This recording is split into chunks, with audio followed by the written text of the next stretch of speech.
This video is sponsored by Skillshare, which offers thousands of inspiring classes for creative and curious people. Jordan's messages. I rarely hear about a video from my mom. I know my mom watches every single video, she posts every single video, but to actually hear mom comment on the video verbally to me is rare. Mom called me laughing hysterically about what I said, touch a feel. She thought it was the funniest thing she'd ever heard. She said, Jordan, you always used to say cute things like hair comb instead of hairbrush. I was like, it's a hair comb, right? I mean, touch a feel. Mom thought it was hysterical. Josh said, questions today are about touch a feel gone wrong. Will we be demonetized? That is the question. Let's get to the messages. Hello, Jordan, Josh, and Sarah. If Sarah's with us today, I actually got scared. Sarah wasn't answering her phone, Josh. And I wasn't sure if Sarah is with us today, but she called back, so she is with us in spirit, but she's not here physically. My question is about the first kiss wedding. Ever since I was a little girl and read The Princess and the Kiss, never heard of it, I have wanted a first kiss wedding. Was it like a Christian novel, Josh? Princess and the Kiss. Look it up while I'm in. I have heard that people thought that the first kiss was gross, but never really cared until more recently. Watching the Messages episode where you talked about the, was it TLC wedding, brought it back to mind. So then I thought that maybe after the preacher finishes, my husband and I could, like, go behind a rock. My wedding will be outside, rain or shine, and have our first kiss there. And then they just, like, pop out, surprise! Guess what we did? It could have been more, we'll never know. It was so fast. Would that be even more awkward? I just want a few close friends and family there, so there won't be too many people, especially if it storms. They really expect it to rain. I don't want my wedding to be the next viral gross out video. Should I just ditch the first kiss wedding, hide, pray for rain, or they really love that, or ban all video cameras? Sincerely, the girl who worries too much about the rain. She embraces the rain, actually. It's pretty inspiring. Look, it's a TV show. It's not real. That wasn't a real clip. If you watch the entire context of that video, it was the most disturbing. There's no way those people, they're hired, Josh. They have to be. I pray to God there aren't. Because look, okay. I feel like, Josh, that, you know, how do I say this without insulting people? I feel like maybe we would have come across, in our time with Blimey Cow, maybe we would have come across some people that wanted a first kiss wedding. And I never met anybody quite like that in my life. So I think that they don't exist. So look, if you want to go behind a rock and kiss your husband in the pouring down rain, it actually sounds like nice from a movie, honestly. It's romantic. But I'm not saying to not have a first kiss wedding. I think that's amazing. That's great if you can actually do that. It's amazing. But you know, don't bank on there being a rock big enough to hide you. Come up with a better plan. Okay, you might need to, like, go into a closet. Okay, just move from 1920 to 100 kids and counting. They did that. I just thought of a great idea. They could set up a kissing booth at their wedding, but it's just for the bride and groom. Walk in there, kissing booth. They can see your feet. They know nothing too crazy is going on. Not that it really matters at that point, but and then off you go to the reception if you can make it that long. Once you've been in the kissing booth. What's next? What's next? Where's the next booth? Let's go. Let's go. But first, the reception. For 5 seconds. Let's get to the next message. Hey, Jordan and Josh. I need advice on a concerning situation. I started courting my girlfriend a few months before all the Are we allowed to say that? I probably still bleep it. I don't know what the current situation is. And can I say this word? Foreign. Probably. Junk happened. All was going fine and we were getting closer. But that's all changed now. I think her dad has taken advantage of this situation. He is enforcing social distancing on us. We have to wear masks at all times. Remain 6 feet apart and use Zoom frequently instead of actually being together. Not a real date. Help! What should I do? Just go along with this patriarchal tyranny and take drastic measures? Could proposing help move things? Move things along so that I could go back to side hugging. It's only once. Sitting by her and actually seeing her smile? Wow, she has to wear a mask while she's on Zoom. He can't even see her smile. This dad has taken, Josh, what I said in an episode of Messages a long time ago. Advantage of the situation. This man is genius. Look, you have bigger problems on your hands. You're worried about meeting this girl and like even getting to just look at her with your own physical eyes, but I wonder if this whole thing, like, I don't know how old you guys are, but trust me, okay?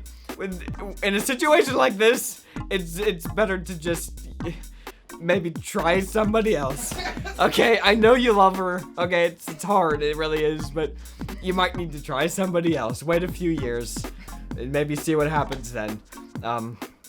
This does not bode well, okay? But if you are committed to the relationship, I would not suggest proposing at this point, okay? Because trust me, the dad will crack down harder than you could ever imagine. He'll start making up a virus that his family only has that will get out to the rest of the world.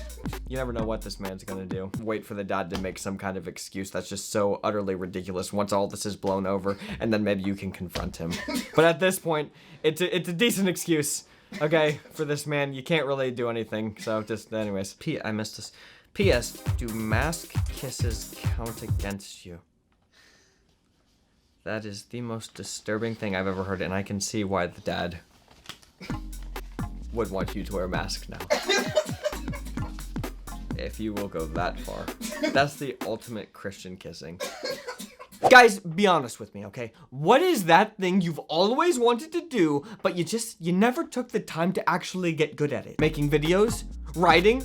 Drawing? What is it? Well, what if I told you that there is a way to learn the skills that you've always wanted to learn, and it won't even take you that much time to get started? You need to check out our friends at Skillshare. Skillshare is an online learning community with thousands of inspiring classes for creative and curious people. With so much to explore, real projects to create, and the support of fellow creatives, Skillshare empowers you to accomplish real growth. And these classes are short and sweet, trust me. They really get to the point and teach you practical tools of the trade. They have classes for basically any situation you might find yourself in. For example, if you want to get started making videos but you don't have much money, there's a great class called Video on a Budget. Prepare for your shoot without breaking the bank by Christopher Rhodes, aka YC Imaging. Or if you want to be more productive, check out Real Productivity: How to Build Habits That Last by Thomas Frank. It's curated specifically for learning, meaning there are no ads and they're always launching new premium classes, so you can stay focused and follow wherever your creativity takes you. And the best part,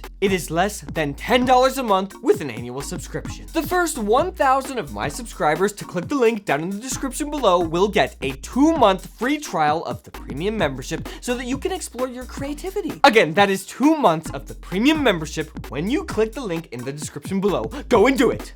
Now, let's get back to the messages. Hey Jordan and Josh, so I like this guy I met at a Christian college. Here's the messy part. I'm a massage therapist, oh no. And the first Sunday this could get bad. And the first Sunday he and I went to church together. He had a headache and I volunteered to fix him. I succeeded and was able to fix his head in less than 3 minutes. Wow, I timed it. Since then, anytime he had muscle issues, that started to become way more frequent after that, Josh, I'm sure. And he has had a lot of them, exactly. He would ask me to work on him and I would gladly fix him. I started this way before I liked him. But now that I have feelings for him, I feel confused about how I should interact with him. You start touching somebody, you start liking them. That's so shocking. I feel like if I stopped massaging him, it would be weird and he and everyone else would think that he had somehow offended me. It's especially confusing since our relationship started out very touchy. Help.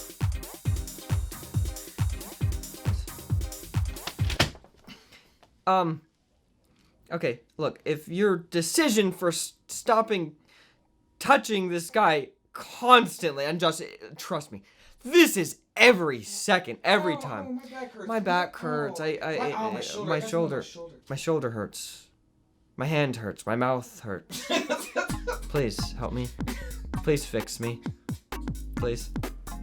Look, if your main concern is you don't want to stop making out with this guy with the mask on because you're scared that your friends are going to think that he's offended you, that's the dumbest thing I've ever heard.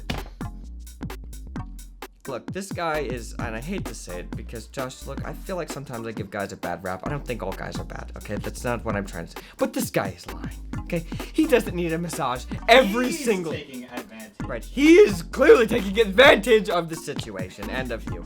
So, look, if you don't want to be touching this guy every 5 seconds, if you're feeling a little guilty about it, it's a little weird, okay? Just say, look, I'm done massaging you all the time, or maybe just see what happens. You'll know by this guy's reaction if he is taking advantage of you or if he truly is just the most sore human being anybody's ever seen. 3 weeks later, he's like, no, I'm fine. Right, if he... And his back is killing him, but he's like trying not to show it. No. At that point, he is so committed to this lie. That's actually impressive, but you need to run away as fast as possible. So what would be the right response from this guy? Oh, the right response from this guy, if you say, hey, I get that you are sore, but maybe it's appropriate for you to should make an appointment and pay me from now on. Like my regular customers. Yeah, like my regular customers. Or you could just say, look, because, we're obviously kind of having feelings for each other, maybe, because this is a Christian college, Josh, as she stated, maybe I shouldn't be massaging you This is the stuff that happens at Christian college. It is.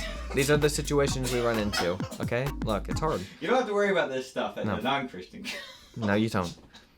And then from his reaction, if he says, yeah, sure, that makes sense. Or if he's like, oh, fine, whatever. Okay, then you'll know. You'll know exactly 5 seconds who this guy is. Okay, it'll be less than 3 minutes, as you said. Hello, Jordan and Josh. I recently suffered a very bad bike accident. Welcome to my world. Concussion, amnesia, not that bad. From the events leading up to it?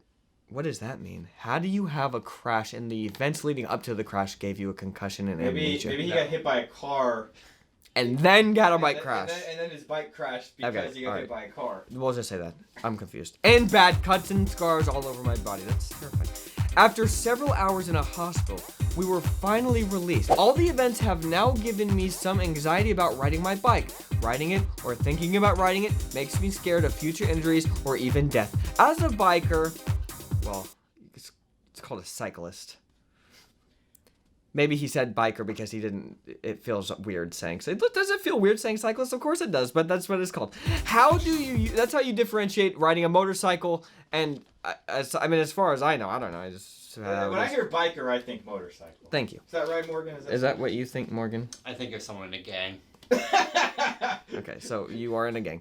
As a biker, how do you usually recover from bad injuries? How do you manage the fear of riding again? Look, JD, okay, look, I'll admit, I haven't ridden, since I got hurt and crashed my bike.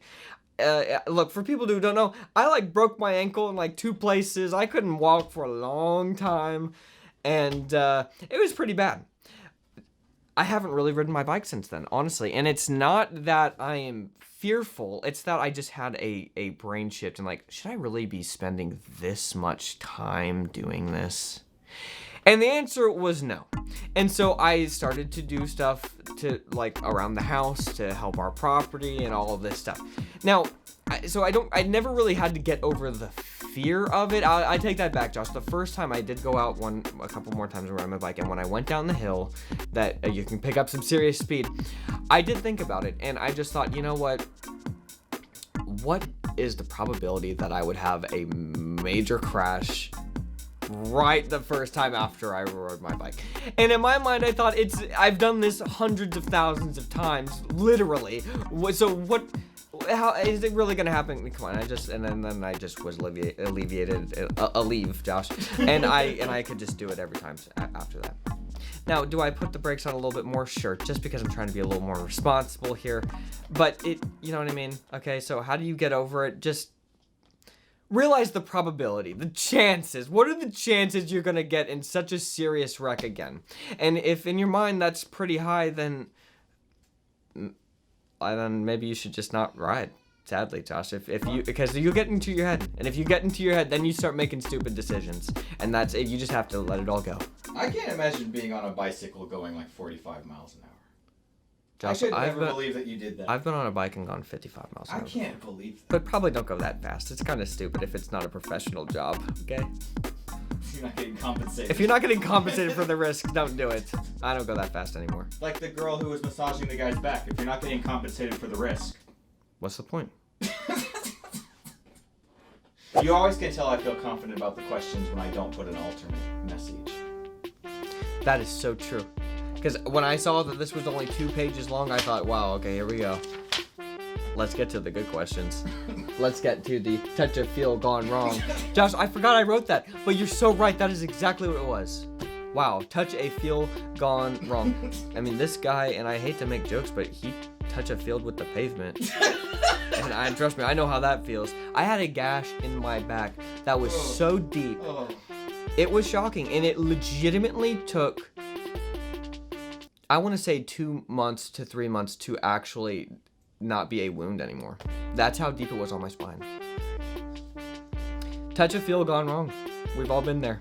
Josh touched a feel with a blender. I touched a hedge trimmer. A hedge trimmer. I felt the hedge trimmer. He touched a feel. We've all been there. Some, just worse than others. Man, that was back in April, and it finally is starting. My finger's starting to look normal again. April. It's July. It's amazing what messy decisions can do to you. We've all been there. Don't be messy. And leave good messages.